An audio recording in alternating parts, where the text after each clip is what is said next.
This is the second video of a series that explores the difficulties encountered when translating a message created in one language into a message in another. In the first video, we suggested that translation is important but also complex, and that it is more difficult for people who do not speak more than one language to understand what may be difficult about translation. This series was created to help monolingual Americans better understand those difficulties. Before we can talk about translation, though, we need to be on the same page about how communication works. This is because the various aspects of communication each create a different challenge to effective translation. To begin to explore these, we'll start with this little darling. Who doesn't love babies? Spend any time at all around little humans, and you will soon be very aware that although they cannot talk, they can and do communicate. When a child is crying like this, caregivers and others are motivated to figure out what it is trying to communicate, if for no other reason than to get it to stop. How they do this reveals a great deal about how communication works. Very often people will talk to the child and even ask it questions. This is actually not as inane as it seems, because doing this helps the child learn its caregiver's language. Typical questions include, "Are you hungry? Do you want to get down? Do you need to be changed?" Questions that we are less likely to hear include things like, "Are you afraid of the bear?" Or, "Do you want to play chess?" Why is this? It's because the meaning we attribute to another human being's attempts to communicate is constrained by our knowledge of the situation and what we think is likely in that situation. Let's unpack this sentence. For the purpose of our discussion, we'll refer to a person's attempt to communicate as a message. A message has a particular meaning for the person who sends it, but as we see in the case of the crying infant, that meaning may not be clear for the person on the receiving end. Anyone who receives the message has to figure out what the sender means by it. They have to attribute meaning to what came from the other person. This is called inference. We infer what people mean. Messages, however, do not come to us in a vacuum, but in specific situations. We use our knowledge of these situations to help us pare down the number of possible meanings we will consider attributing to any given message that comes to us. Note that it is not the situation itself that counts, but rather our knowledge of the situation, what we believe about the situation, what we think the situation is, that constrains our inference. Finally, note that we're saying that our knowledge of the situation constrains our interpretation of a message. We're not saying that it supplies all of the possible interpretations that we might attribute to the message, but rather it helps us limit the possible meanings we will consider. At this point, some will be thinking that the term situation is pretty vague. What exactly do we mean by it? For the purposes of this discussion, let's use the term situation to refer to the physical surroundings where the communication event, the message, takes place in combination with the events that immediately precede it. While a bit artificial, delimiting the meaning of situation in this way allows us to distinguish it from a few other important aspects of the context of the message and sequentially focus on the role of each in helping us understand a message. Now let's get back to our little friend in the chair. If we listen to his caregiver, it would not be too surprising to hear a few more questions regarding what may be bothering the little tyke. Questions like, do you want your new toy? Do you want some Cheetos? Do you miss Grandma? Might all be expected even though the new toy, Cheetos, and Grandma may not figure into what we're referring to as the situation. Given the absence of these things from the immediate situation, why might the caregiver be tempted to infer that one of them is what the baby wants? The answer is that the meaning we infer is shaped not only by our beliefs about the situation in which the communication event takes place, but also by the beliefs we've formed about the person who is communicating. A short way of saying this is that our relationship with the person who is trying to communicate further constrains the range of possible meanings that we might attribute to their message. The more we know about the person who is communicating with us, the more accurate our inferences are likely to be. So far, we have suggested that the situation in which a message is delivered and the relationship of the people between whom communication is passing together constrain the meaning that the recipient of the message might infer. These form part of what we'll call the interpretive context of the message. Next, we'll focus on a third aspect of the interpretive context that is more pervasive and less noticeable than the first two. To do that, let's consider again one of the questions our caregiver asked our wailing little friend. Do you need to be changed? What does it mean to change a child? Changed into what? These are not questions that middle-class Americans need to ask because most assume that a child of a certain size is wearing a diaper, and have learned that soiled diapers eventually make even the most contented of children uncomfortable and likely to make their discomfort known. Such assumptions, however, are not ones that are likely to be made in other times and other places. There are, in fact, millions of children whose cries will never indicate the need to have a diaper changed, because they never wear diapers. Why, then, might we assume that our friend in the high chair is doing so? Well, it's because in our culture that's what children do, and barring any evidence to the contrary, we default to what our culture teaches us to expect.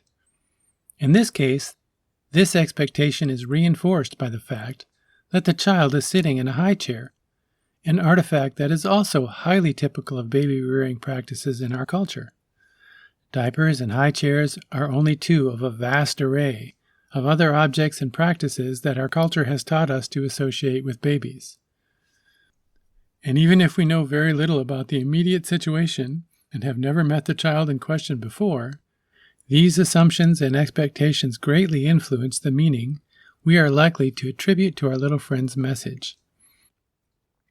While these solid artifacts of our culture are fairly obvious, especially when compared to cultural contexts where they are absent, their use and presence are clues of the existence of the invisible, yet pervasive and influential principles that serve as the rationale for culturally conditioned behaviors.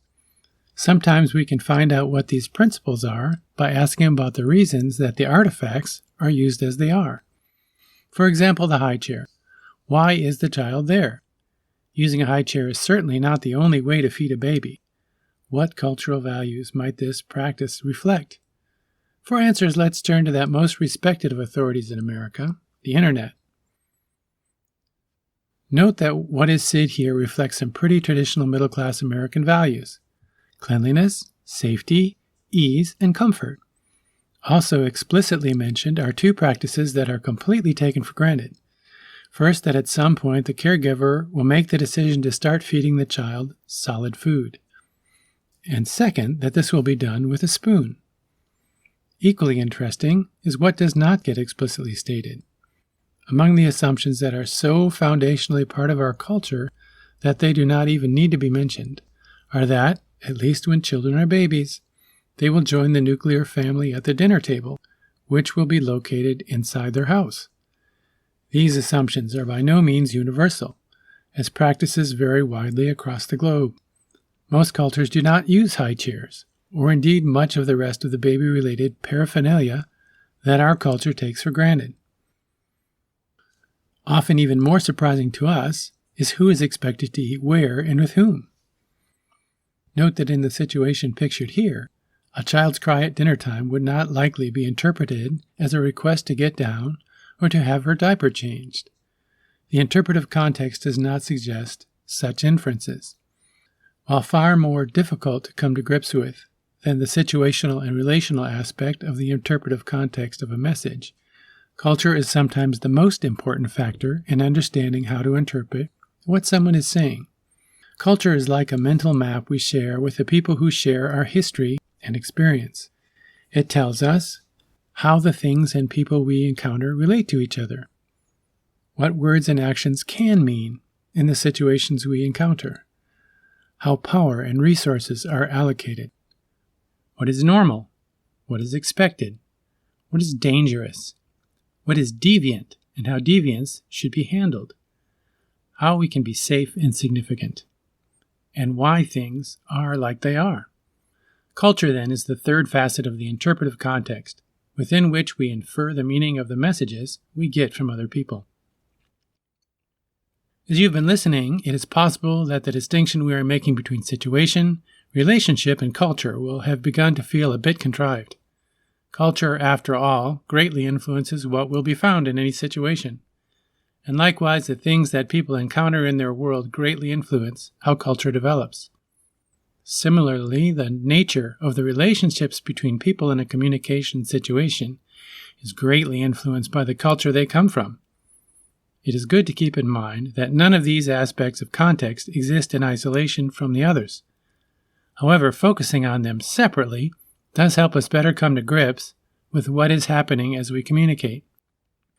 It is similar to how looking at an object from different sides helps us better understand the nature of that object.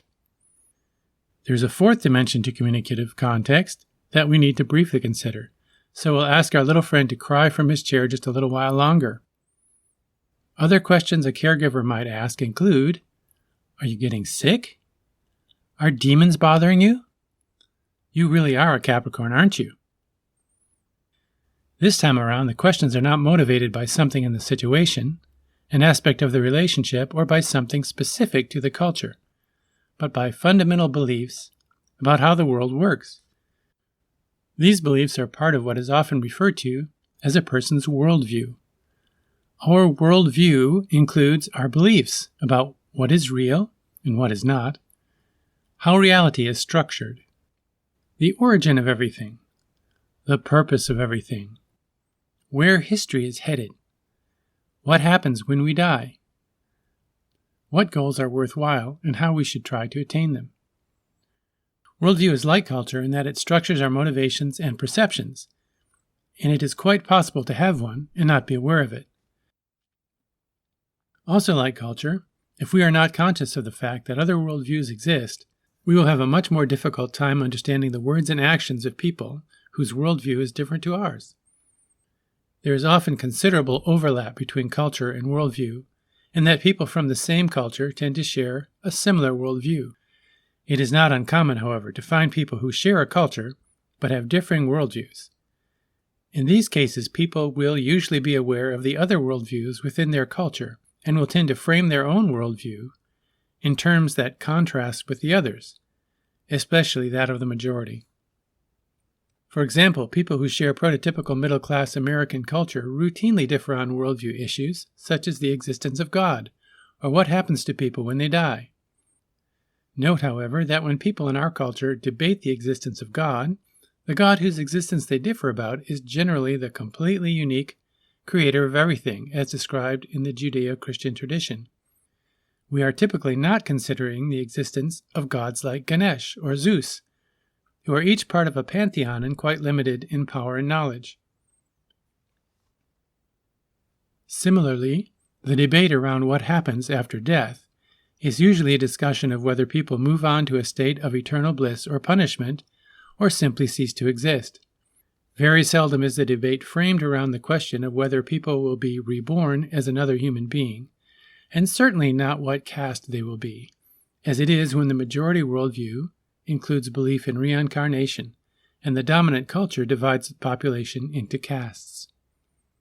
To summarize, then, we interpret messages from other people by inferring what they mean within the context of our beliefs about the situation and our relationship to the person sending the message, and these inferences are strongly shaped by culture and worldview. As we move through the video series, we'll explore what all this has to do with translation. In our next video, though, Part 3 of this series, we'll take a first look at how language fits in to the interpretive context.